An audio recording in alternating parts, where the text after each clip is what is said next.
Bienvenidos a nuestro devocional diario, un espacio donde conoceremos más de Papá Dios. Acompáñanos y no te pierdas de esta gran bendición. Living Stones Church.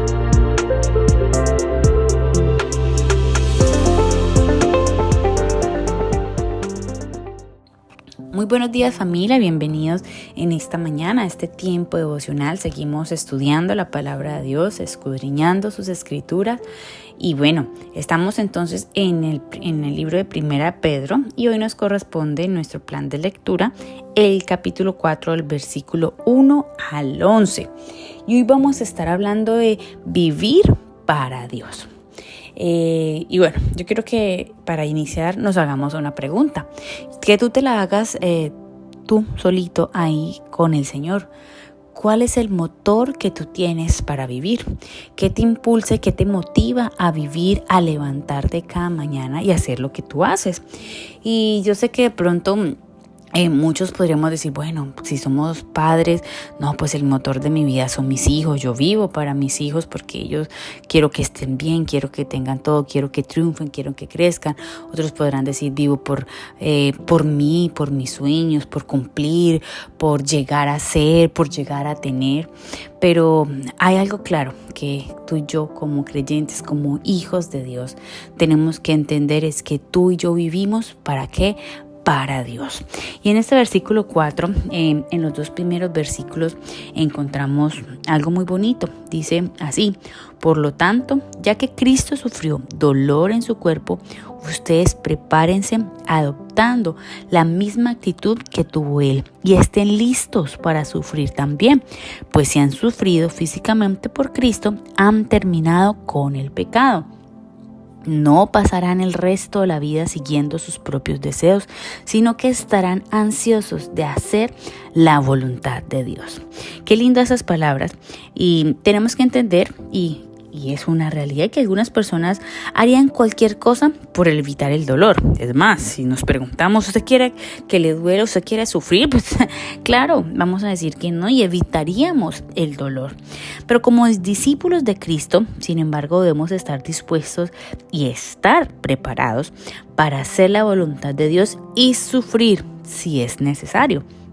El pecado pierde su poder de derrotarnos en medio del sufrimiento cuando nos concentramos en Cristo y en lo que Él quiere que hagamos.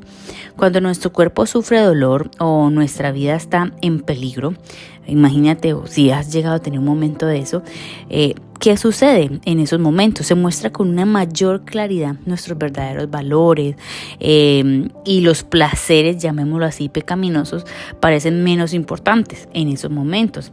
Si alguien sufre por hacer lo bueno y a pesar de eso permanece fiel al Señor en obediencia, ha hecho una clara ruptura con el pecado. Y aquí lo vemos porque el Señor es claro cuando nos lo dice en este pasaje. Y me encanta cómo finaliza este versículo 2, porque en el versículo 2 que nos dice que sino que estarán ansiosos de hacer la voluntad de Dios. Nosotros vivimos para Dios y eso tenemos que recordarlo siempre. Claro, vamos en pro de unos objetivos, de unas metas, de un proyecto de vida, de un plan de vida y no está mal pensarlo y vivirlo, pero ante todo y todo ese plan, todo ese proyecto, todos esos deseos tienen que estar primeramente delante de la presencia del Señor, porque ¿cuál debe ser nuestro caminar? ¿Cuál debe ser nuestro deseo? Hacer la voluntad de Dios. Y me encanta cómo Pedro lo dice acá de una manera que ansiosa, o sea, con muchas ganas, con mucho deseo. Tú y yo debemos desear que nuestras vidas le agraden al Señor, que nuestras vidas que estén conforme a la voluntad de Dios. ¿Y qué pasa cuando tú y yo estamos viviendo esa vida que el Señor quiere que vivamos? Miren lo que nos sigue hablando la palabra del Señor en el versículo 3. Dice, en el pasado han tenido más que suficiente las cosas perversas que les gusta hacer a los que no tienen a Dios.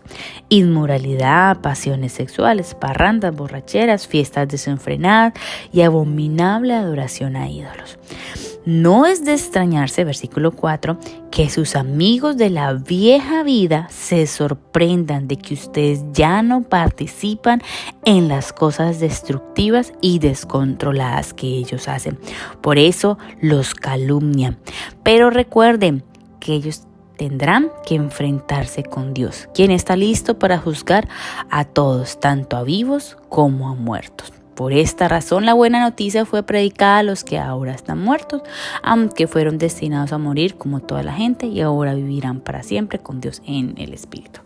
Miren qué especial y bueno, qué duro, porque aquí nos está el Señor mostrando una verdad, y es que nosotros antes, en el pasado, y esto tiene que ser, y yo creo que es una de las preguntas que nos tenemos que hacer, si esto quedó atrás o de pronto todavía estoy deleitándome en el pecado, pero asumamos o pensemos que todo esto ha quedado atrás, que ese deleite en el pecado ya no está en nuestras vidas. Todo aquello que a Dios no le agrada, que a Dios le aborrece, ¿cierto? Todas estas inmoralidades y cosas que a Dios no le agradan, tenemos que dejarlas atrás. Y Pedro hace una aclaración, dice, no te extrañes si aquellas personas, aquellos amigos de tu vieja vida se sorprenden. ¿Por qué? ¿Qué? Porque tú ya no estás participando de estas cosas.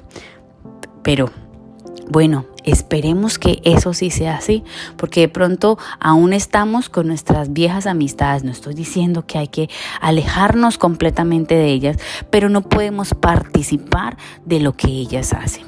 Tenemos que llevar a las personas a Cristo, no que los demás me saquen o me desvíen del caminar con el Señor, porque estas cosas que la palabra de Dios dice son cosas destructivas, son cosas que descontrolan, son cosas que a Dios no le agradan. Por eso, una persona cuya vida cambia radicalmente en la conversión puede sufrir el menosprecio de sus anteriores amigos. Puede ser rechazado no solo porque se niega a participar en esas actividades, sino también porque sus prioridades han cambiado. Y esta tiene que ser una verdad en nuestras vidas. Y vamos ya muchas veces en una dirección opuesta. Nuestra vida debe estar caminada y dirigida por el Señor. Y ojo a esto, la madurez cristiana debía ayudar a esos nuevos creyentes a resistir tales presiones de oposición al animarlos a ser fieles a Cristo. Que si tú de pronto estás en un caminar con el Señor y puedes decir, bueno, yo estoy en una madurez en Dios, claro, yo ya he dejado esas cosas atrás y voy a ayudar al nuevo creyente a que eso no lo oprima, pero que no suceda un efecto que muchas veces ocurre tristemente, y es que aunque llevamos mucho tiempo en el caminar con el Señor, el mundo todavía me arrastra, ¿no? Antes vivamos y caminemos hacia la madurez en el Señor, en donde seamos nosotros quienes llevemos a aquella persona nuevita que está todavía en esa lucha, le animemos, le acompañemos y les llevemos a que de verdad entiendan que el Señor ya nos ha llevado y nos está invitando a vivir de una manera diferente. Pues vamos a leer lo que dice el versículo 5, dice, pero recuerden que ellos tendrán que enfrentarse con Dios, quien está listo para juzgar a todos, tanto a vivos como a muertos. Tenemos que entender que el fundamento de la salvación es que hemos creído en Jesucristo. Hechos 16:31 nos lo dice, pero el fundamento para el juicio es como tú y yo hemos vivido. Los que persiguen están condenados al castigo, estos de los que está hablando aquí, cuando están delante de Dios. Sin embargo, los creyentes, los hijos de Dios, no tienen nada que temer, porque Jesucristo será el juez de todos. Tenemos que entender que estamos en el caminar con el Señor y no tener miedo, entender de que Cristo está a nuestro lado. Él es nuestro juez, Él es el que está con nosotros. Él nos acompaña y nos da la fuerza para resistir la tentación y para que, hijos de Dios, vivamos una vida para Dios, no una vida para agradar a los demás, no una vida para agradar a quien está a mi alrededor, no una vida para alegrar al mundo, no, vivir una vida para Cristo. Y vivir una vida para Cristo en muchas oportunidades será que hacer cosas que a los demás no les gusta, dejar cosas que hacía antes que a Dios le entristecen, pero que ahora, dejando todo eso y viviendo una vida para Dios, le glorifiquemos siempre con nuestras vidas. Y para ir finalizando, leamos lo que dice del 7 al 9. Dice: el fin del mundo se acerca. Por consiguiente, sean serios y disciplinados en sus oraciones.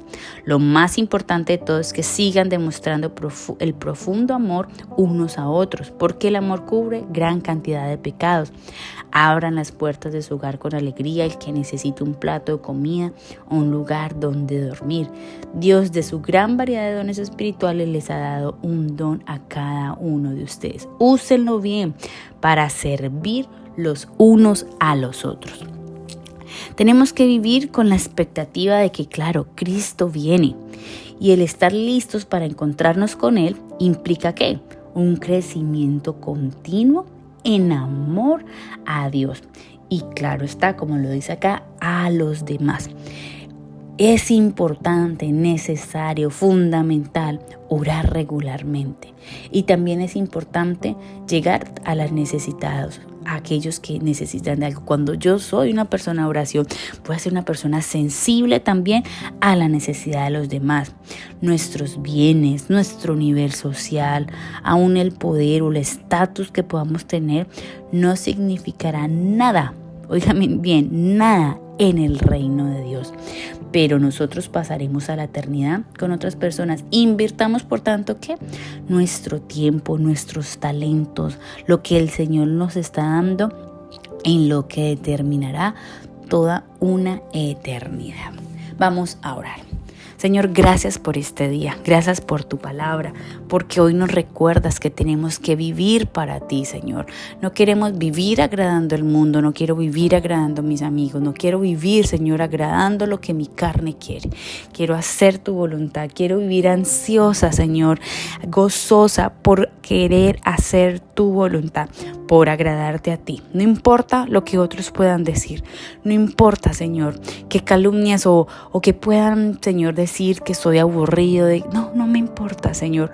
A mí lo que realmente me importa es lo que tú piensas de mí. Y yo quiero agradarte a ti con mi vida, Señor. Y quiero poner a tu servicio, Señor, a tu obra, a tu casa, a la iglesia, a los creyentes, cualquier, por grande o pequeño que sea, talento que nos des, don que nos des hacia los demás. Bendito eres tú, mi buen Dios. Te alabamos y te bendecimos. Amén.